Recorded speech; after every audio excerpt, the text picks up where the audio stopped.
I want to thank my friends, Dean and Steve, for inviting me to be part of Imperfect Man Ministries and for the honor of sharing the good news that is so desperately needed. We labor so that at least one person would come to know Christ, that one believer would find their path of sanctification, that one marriage would be restored. My name is Nick, a husband, father, and follower of Jesus who is committed to living as a steady presence when life's storms roll in. I believe a home doesn't need a perfect season to thrive. It needs at least one person anchored deeply enough to remain loving, clear, and spiritually awake when pressure rises. That steadiness isn't natural ability. It comes from living under Christ's rule in every moment and refusing to let impulses govern the home. The core of my work is simple. The battle is first internal. Before conflict ever occurs outwardly, it's already a raging storm in the heart and mind. The stories we believe, impulses we justify, and temptations we excuse are all failures endured like crashing waves. If we don't learn to capture what happens inside us, we will keep treating our spouse like the enemy while the real enemy laughs. Take spiritual warfare seriously.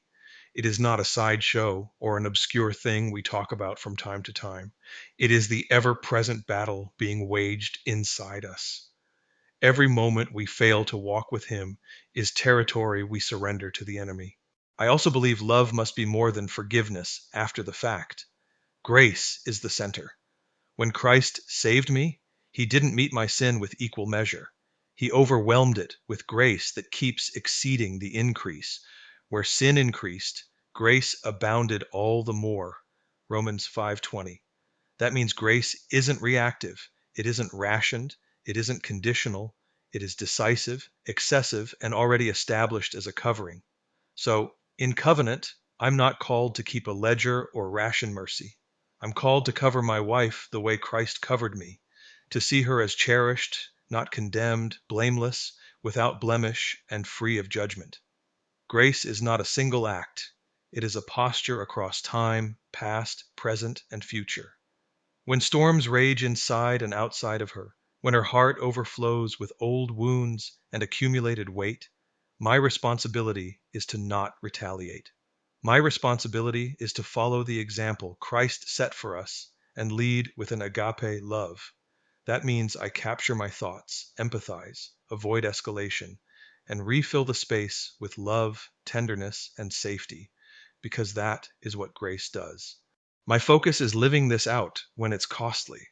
Virtue that isn't theoretical, patience that exists before the insult, humility that moves quickly to repentance, and strength that shows up as restraint. I'm charged to ensure that my wife and children experience the home as refuge. I protect them from the war raging in my heart and mind so they are never treated as combatants. At the end of the day, I'm not trying to appear to be anything that I am not. The very best I have to offer is like filthy rags. The only thing that bridges the infinite gap between me and the Father is the Lamb that was slain for me.